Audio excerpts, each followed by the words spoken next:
The ancient Egyptian contemplated the cosmic laws, and came to the conclusion that these laws, that govern the world, were the ideal that he wanted to apply on the earth. He wanted to apply it in his life, in his values, in his social responsibility, and in his relationships with other people, animals, nature, and even gods.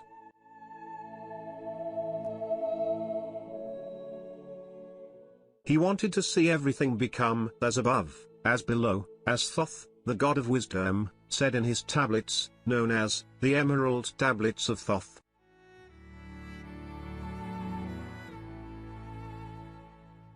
Just as the universe has supreme laws that govern and regulate it, and prevent it from falling into the abyss of chaos, so also, man should have laws that govern and regulate his behavior, and prevent man from falling into the abyss.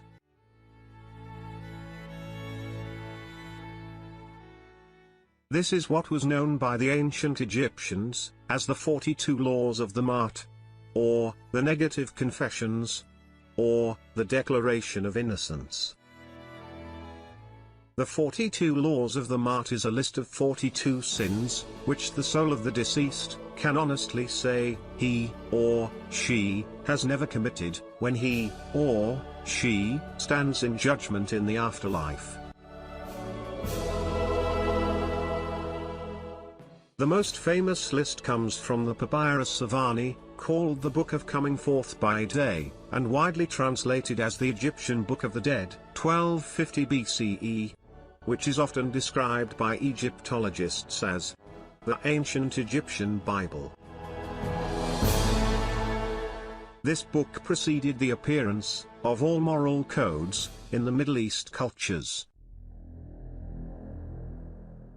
It preceded the Jewish Ten Commandments, Zoroastrianism, the Greek philosophy, Christianity, and Islam. In a nutshell, the 42 MAAT laws are the origin of moral code of ethical concepts and teachings of the so-called heavenly religions.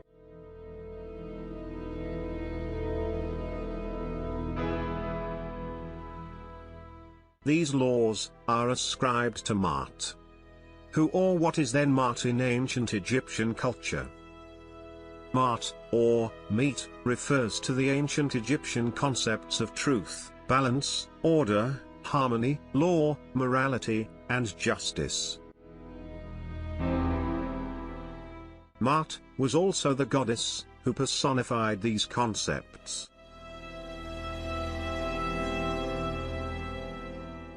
The story of the 42 laws of MAAT. This story is an essential part included in the Book of the Dead, which is a funerary text providing instructions to the soul in the afterlife. Since the ancient Egyptians believed that the soul was eternal, and one's life on earth was only a brief aspect of an eternal journey, it was considered vital that the soul should have some kind of guidebook to navigate the next phase of existence. On earth, it was understood, if one did not know where one was going, one could not arrive at the desired destination. The Egyptians, being eminently practical, believed one would need a guide in the afterlife, just as one did on earth. The purpose of these texts was to orient and reassure the soul of the deceased. Once it awoke in its tomb following the funeral, the soul would be unaccustomed to the world outside of the body, and would need to be reminded of who it had been, what it had done, and what it should do next.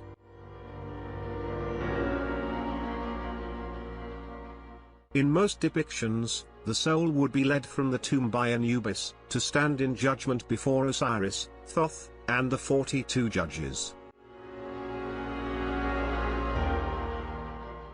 When one's turn came, one would stand before the gods, and recite the negative confession, each one addressed to a specific judge.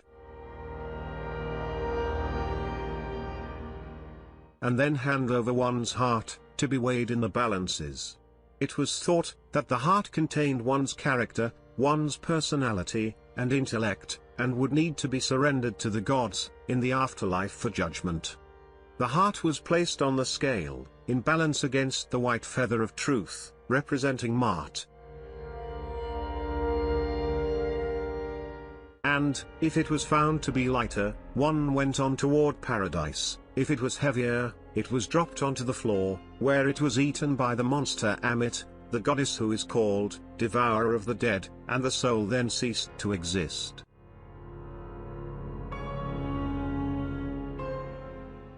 Prior to this final judgment, and one's reward or punishment, Osiris, Thoth, and Anubis would confer with the 42 judges.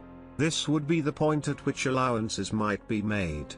The 42 judges represented the spiritual aspects of the 42 districts of ancient Egypt, and it is thought that each of the confessions addressed a certain kind of sin, which would have been particularly offensive in a specific district.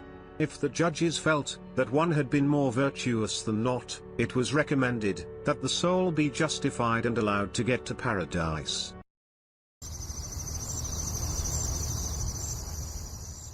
Once there, the soul would enjoy an eternity in a world which perfectly reflected one's life on earth. Everything one thought had been lost would be returned, and souls would live in peace with each other and the gods, enjoying all of the best aspects of life for eternity. The 42 negative confessions, as a prerequisite to enjoy blissful eternity. Before one could reach this paradise, however, the negative confessions had to be accepted by the gods. And this meant one had to be able to sincerely mean what was said. The following is the translation of the 42 negative confessions by the great Egyptologist Wallace Budge from the Egyptian Book of the Dead.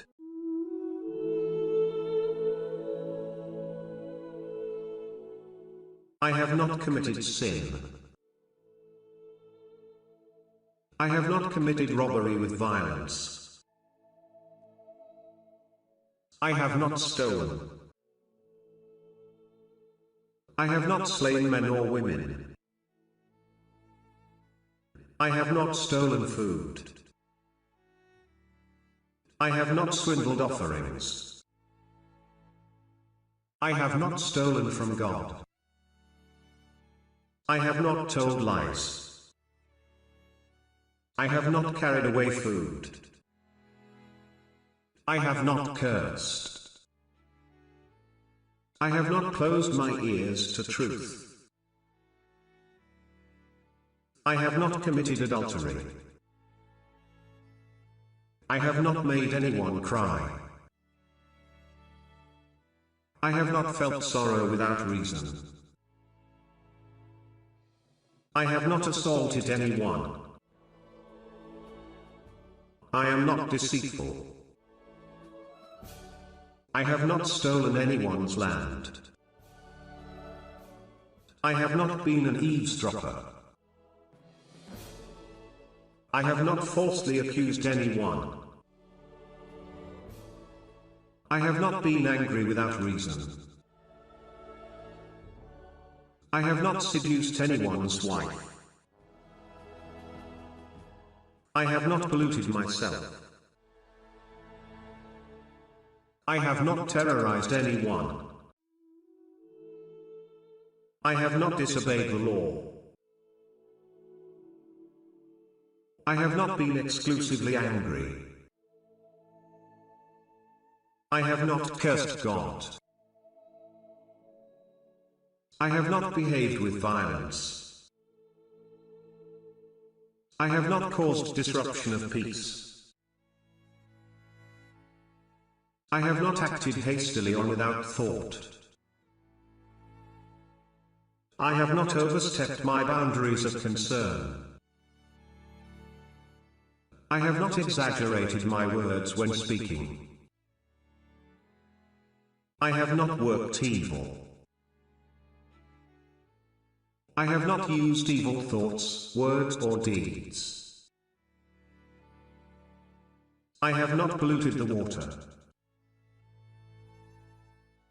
I have not spoken angrily or arrogantly. I have not cursed anyone in thought, word or deeds. I have not placed myself on a pedestal. I have not stolen what belongs to God. I have not stolen from, or disrespected the deceased.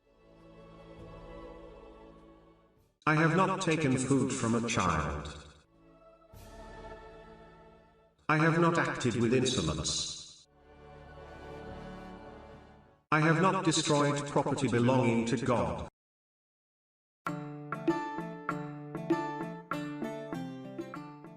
An objective and an unbiased researcher should keep in mind that these moral laws were the origin of any subsequent moral codes, including the assumed divine Ten Commandments.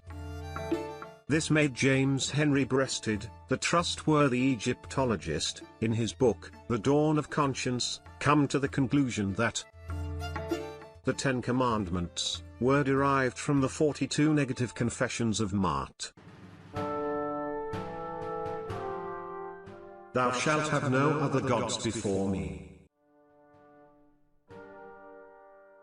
Thou shalt not make unto thee any graven image, or any likeness of anything that is in heaven above, or that is in the earth beneath, or that is in the water under the earth.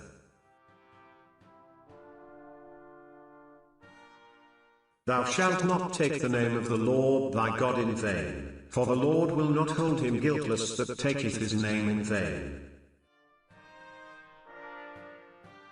Remember the Sabbath day, to keep it holy. 6 days shalt thou labor, and do all thy work, but the seventh day is the Sabbath of the Lord thy God, in it thou shalt not do any work. Honor thy father and thy mother, that thy days may be long upon the land which the Lord thy God giveth thee. Thou shalt not kill. Thou shalt not commit adultery. Thou shalt not steal. Thou shalt not bear false witness against thy neighbor.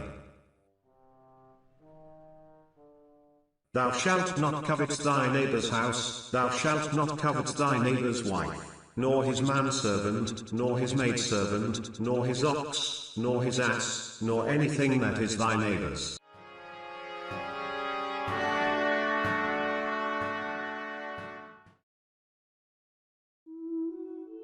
The superiority of negative confessions to the religious imperatives and prohibitions. Anyone who carefully studies the 42 laws of MAAT finds that they were written in the form of negative confessions, and not in the form of the imperative and the prohibition. As an illustration, I have not stolen is what was planted in the mind and consciousness of the ancient Egyptian, as an impulse for not stealing. Thou shalt not steal was the command which the Ten Commandments, and religious thought in general, imposed on man, in a language of threat and intimidation. The command and the prohibition are known to be used to impose morals on people from outside authority, and therefore, it is always accompanied by threats and intimidation, and the language of the command and prohibition included in the threat and intimidation is not a moral language.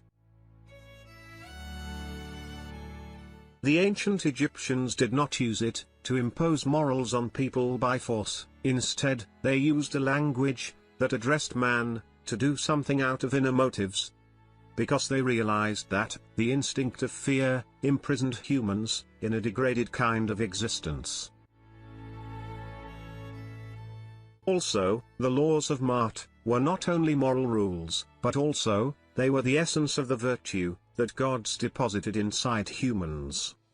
These laws are present in mankind from the beginning of creation, and are transmitted from generation to generation. All that a person needs is to summon and evoke the virtue from within, which is what is known by the term awakening of conscience. If you like this video, please subscribe, and to get notified for new videos press the bell.